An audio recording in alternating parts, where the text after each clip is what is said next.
Dear brothers and sisters in the Lord, ప్రభునందు ప్రియమైన సహోదరి సోదరులారా, today's verse for our meditation is taken from 1 Peter chapter 2 verse 5. ఈ రోజు మన ధ్యానం కొరకు పేతురు రాసిన మొదటి పత్రిక 2వ అధ్యాయము 5వ వచనం నుండి తీసుకొనబడింది. As lively stones are built up a spiritual house. సజీవమైన రాళ్ల వలె ఆత్మ సంబంధమైన మందిరముగా కట్టబడుచున్నారు.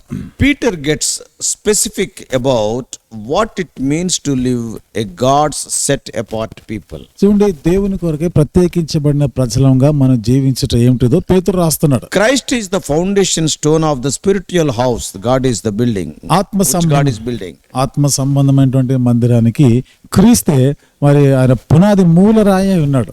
And we must engage in battle with our selfishness and desire to sin. కాబట్టి మన యొక్క ఈ స్వయంతో పోరాటంలో పాపం గురించి మనము కోరుకునే విషయంలో మనం పోరాటం చేయవారమే ఉండాలి. This includes submitting to human authorities. ఇందులో మానవ అధికారానికి అప్పగించుకోవడం ఉంది. No matter how evil and harsh they are.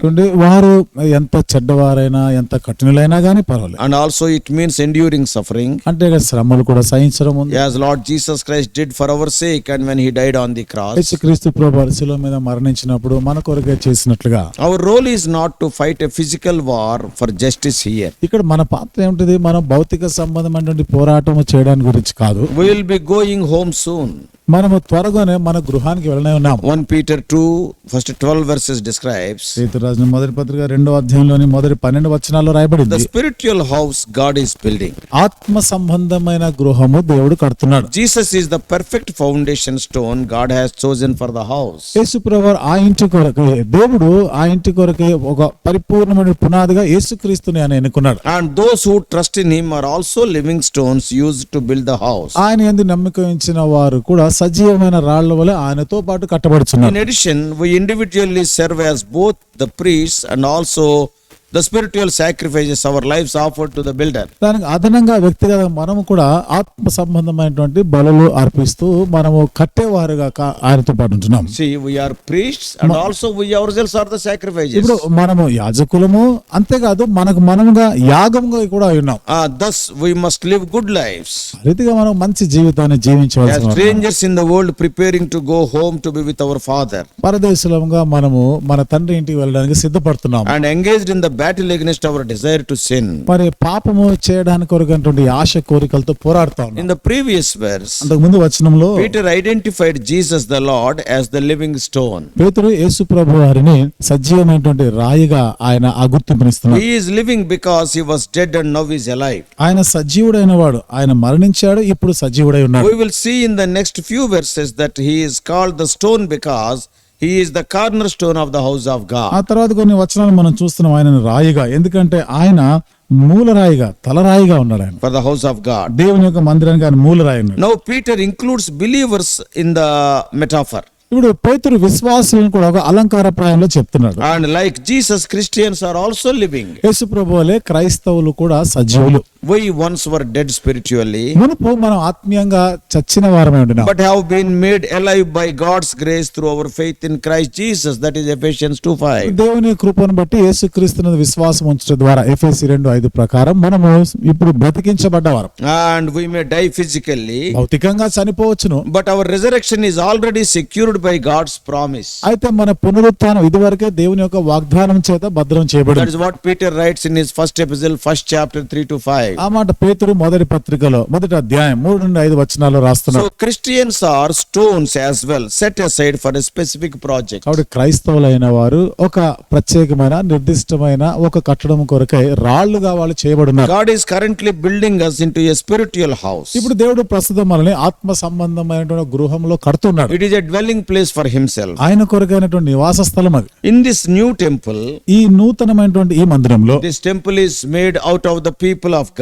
ఈ మందిరము దేవుని ప్రజల ద్వారా నిర్మించబడినది. Each of us also serve as priests. మనలో ప్రతి ఒక్కరేమి యాజకులుగా ఆ పరిచయం చేయవారు. Under the Old Testament law, పాత నిబంధన యొక్క ధర్మశాస్త్రం of నియమంలో course, the people would come to the temple where the priests would represent them to God. ప్రజలు ఎక్కడైతే యాజకులు దేవునికి వాళ్ళతో అర్పించుకుంటున్నారో అక్కడికి వచ్చేవారు వాళ్ళు Now ప్రజలు. Peter writes, ఇప్పుడు పేతురు రాస్తున్నాడు, God's people in Christ are the temple. క్రీస్తునందున్నటువంటి దేవుని ప్రజలే ఆలయమై ఉన్నారు. we are also the priests. మనము యాజకులం కూడా ఉన్నాం. All of the barriers between God and us have been removed. ఇప్పుడు దేవునికి మనకి మధ్యలో ఉన్నటువంటి ఆటంకాలు ఇది తొలగించబడ్డాయి. We come to our loving Father boldly, needing no other mediator but Jesus himself. ఇప్పుడు ధైర్యంగా మన తండ్రి వద్దకు మనకి ఏ మధ్యవర్తి లేకుండా యేసు ప్రభువే మన మధ్యవర్తిగా ఆయన వద్దకు వస్తున్నాం. That's what we read in Hebrews 4:16. ఇది హెబ్రీయులకు రాసిన పత్రిక 4:16 మనం చదువుతాం. Also under the law, ఇక ఈ ధర్మశాస్త్రంలో the people would have brought sacrifices to the temple where the priests would have killed the animals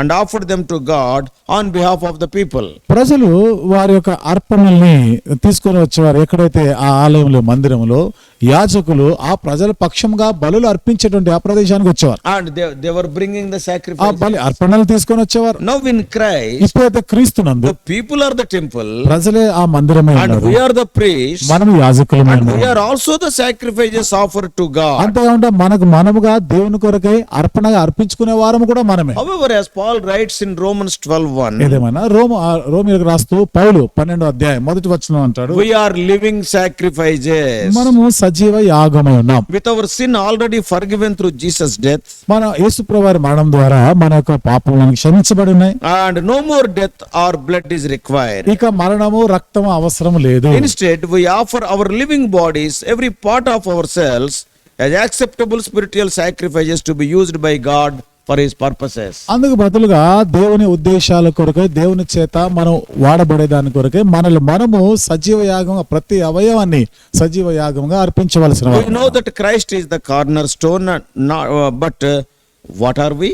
క్రీస్తు మూలరాయి అయి ఉంటే మరి మనం ఏమై ఉన్నాం? We too must be living stones like Jesus. మనము యేసు ప్రభు వలె సజీవమైన రాళ్లమై ఉన్నాం. Oh yes, we used to be lifeless, dead in our sins once upon a time. పూర్వమైతే మన పాపముల చేత చచ్చిన వారై జీవము లేని రాళ్లగా ఉంటిమి. But Christ has made us అయితే alive. క్రీస్తు ఇప్పుడు మనల్ని బ్రతికించాడు. He has made us living stones. మనల్ని సజీవ రాళ్లగా చేసినాడు. As living stones, we must remember that we are not on our own, and so we cannot just go about serving the Lord all on our own either. సజీవ రాళ్ళంగా మన సొత్తు కాదు.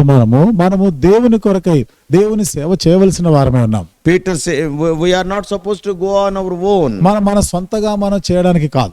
So we have to go as the Lord leads. దేవుడు నడిపించిన కొలది మనం ముందుకు వెళ్ళాలి. Peter says we are to be built together as a spiritual house. మనము కలిసి ఆత్మ సంబంధ మందిరంగా కట్టబడుతున్నామని పేతురు చెప్తున్నాడు. So we cannot just go our own thing and not think about other people in the church. We should not be like that. మన సొంతగా చేయడము ఈ సంఘంలో ఇతరులతో కలవకుండా చేయడం అట్లా ఉండకూడదు. We must all live together. మనం అందరం కలిసి జీవించాలి. Just as in a building all stones are built together to make the building, ఒక కట్టడంలో రాళ్ళన్నీ కూడా కలిసి ఒక మంచి కట్టడముగా we చేస్తున్నారు. must work together with others in the church. మనం కూడా సంఘంలో ఇతరులతో కలిసి పని చేయాలి. How can you do this? ఎట్లా చేయగలము? How can you be a living part of God's church? దేవుని యొక్క సంఘంలో నువ్వు సజీవమైనటువంటి భాగంగా ఎట్లా ఉండగలవు? Firstly, మొదటిది, you can get to know other people in your church. You must know them. నీ సంఘంలో ఉన్న ఇతరుల గురించి నీకు తెలిసి ఉండాలి. Talk to them. వారితో మాట్లాడాలి. Ask them about their life. వారి జీవితాల గురించి నువ్వు అడగాలి, Talk to తెలుసుకోవాలి. people of different ages.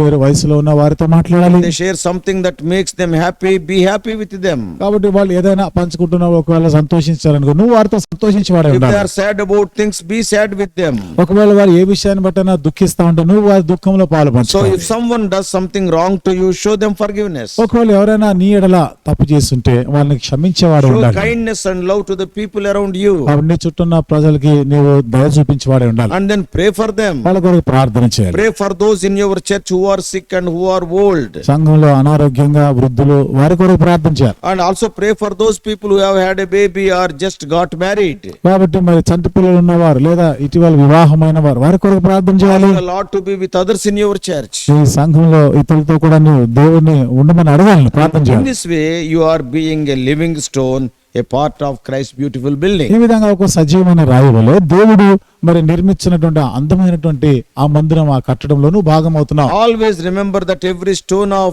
this building is precious. నువ్వు ఎప్పుడు గుర్తు పెట్టుకోవాల్సింది ఈ కట్టడంలో ప్రతి రాయి కూడా అమూల్యమైనది. Every person in your church is specially made by God to be the person they are. ఈ సంఘంలో ప్రతి వ్యక్తి కూడా ఆ రీతిగా ఉండడానికి దేవుని చేత సృష్టించబడ్డారు వాళ్ళు. God is working in their lives in just the same way that he is working in your life. దేవుడు నీ జీవితంలో ఎట్లా పనిచేస్తున్నాడు వాళ్ళ జీవితంలో కూడా అదే రీతిగా పనిచేస్తున్నాడు. Together you form this beautiful spiritual building. అందరు కలిసి ఈ ఆత్మ సంబంధమైనటువంటి అందమైనటువంటి ఈ కట్టడాన్ని నిర్మించాలి. You must offer your whole life as a sacrifice to God. నీ జీవితం అంతా కూడా దేవునికి యాగముగా అర్పించాలి. No, you don't have to offer animals or bread or oil like they did in the Old Testament. ఇప్పుడైతే పాత నిబంధనలు వారు చేసినట్లుగా ఓ జంతువునే లేతే నీ ఆహారము నీ నూనె నీ పాని ఇవి కాదు అర్పించేది. But you must use your whole life to serve the Lord. నీ జీవితం అంతా కూడా దేవుని సేవించడానికి కొరకు అర్పించుకోవాలి. In the time of Israel, ఇశ్రాయేలీల కాలంలో the first temple was physical building which was constructed out of great blocks of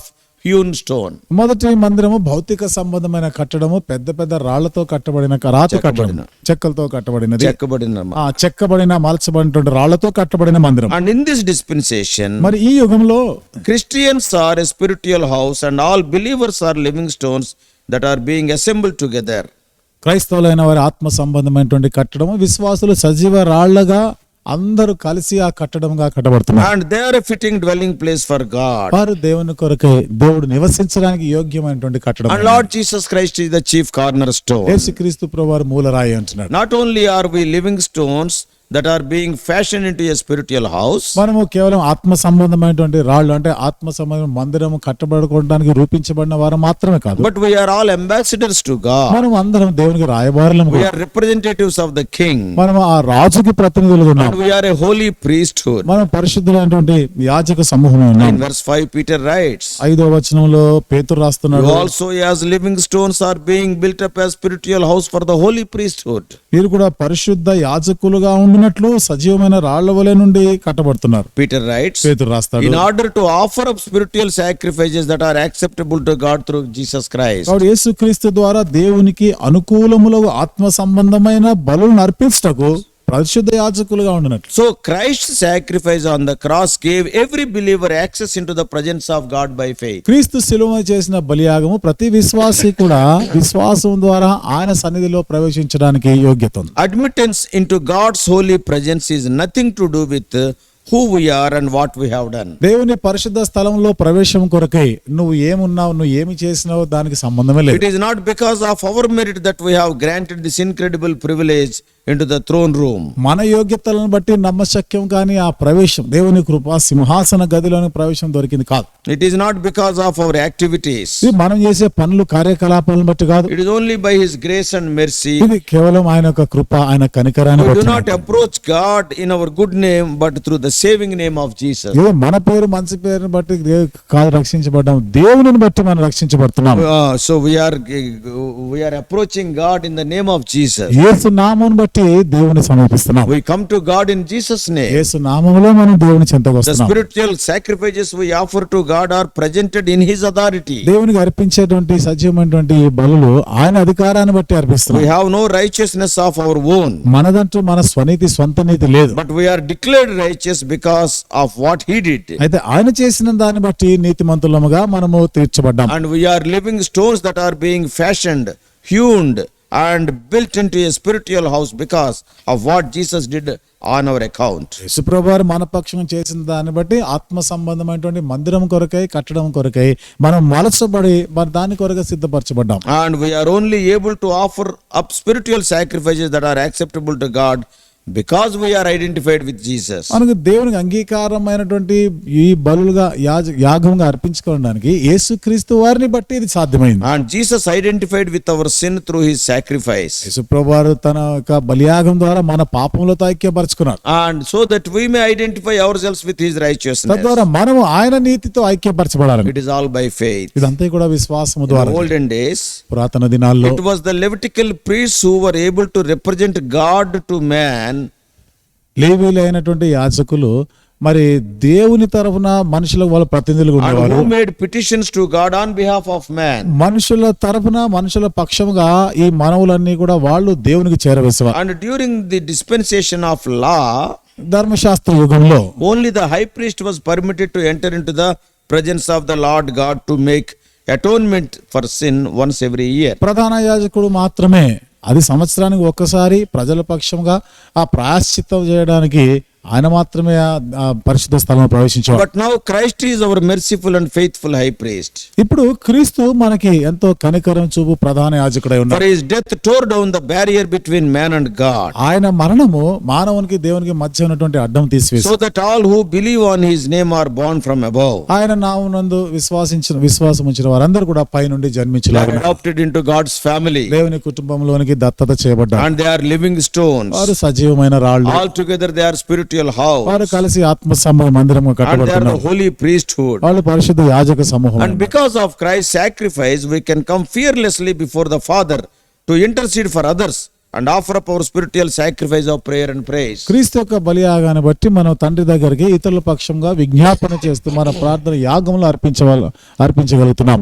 No unsaved man can approach God. రక్షణ పొందిన వాడు ఎవడు దేవుని సమీపించలేడు. If he is not saved, రక్షించబడకపోతే he cannot approach God, దేవుని దగ్గరికి రాలేడు. because sin separates God from man. ఎందుకంటే పాపము మానవుని దేవుని నుండి దూరం చేస్తుంది. Only the saved can fellowship with the Father and enter God's presence. రక్షించబడ్డవాడు మాత్రమే తండ్రితో సహవాసం చేయగలడు, దేవుని సన్నిధిలో Not ప్రవేశించగలడు. only our sins are forgiven, మన పాపము క్షమించబడడం మాత్రమే we కాకుండా are placed in Christ and must approach the Father through Lord Jesus Christ. క్రీస్తు నందించబడ్డాం. యేసు క్రీస్తు ద్వారా తండ్రి యొద్దకు మనము వెళ్ళగలం. In other words, మరొక మాటలు we చెప్పాలి. are accepted by him in the beloved. ఆ ప్రియుని యందు మనము అంగీకరించబడ్డాం. We should never take this sacred privilege lightly, కాబట్టి ఈ పరిశుద్ధమైనటువంటి ఆధిక్యతని చులకనగా భావించదు. for it is a gift from God and a blessing to us. ఎందుకంటే ఇది దేవుని యొద్ద నుండి మనకు అనుగ్రహించబడిన వరము, ఇది దేవుని ఆశీర్వాదం. We have been endued with heavenly gifts and holy graces, so we can offer spiritual sacrifices that are acceptable to God.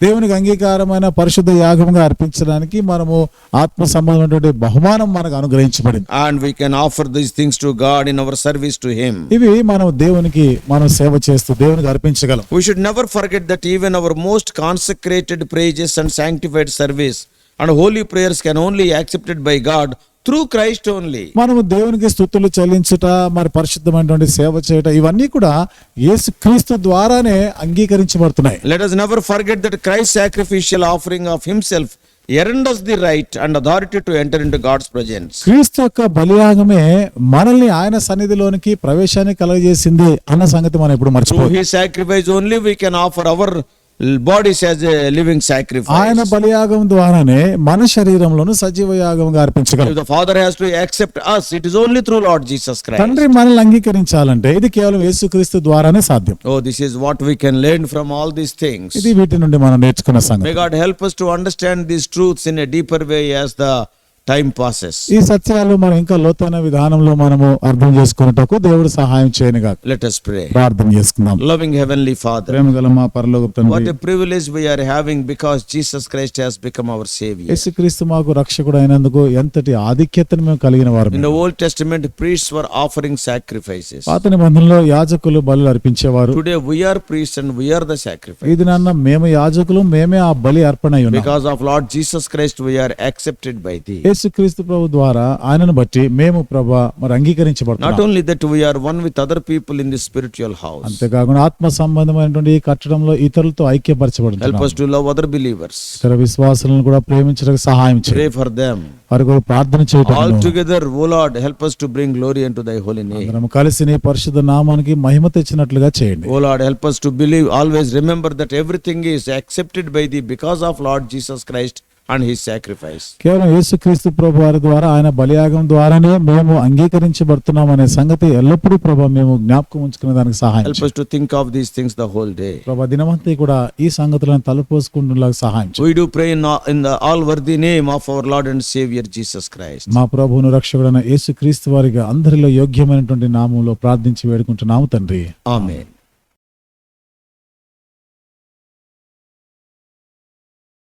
God bless you all. Please subscribe for more spiritual messages on YouTube channel John Victor Hebron.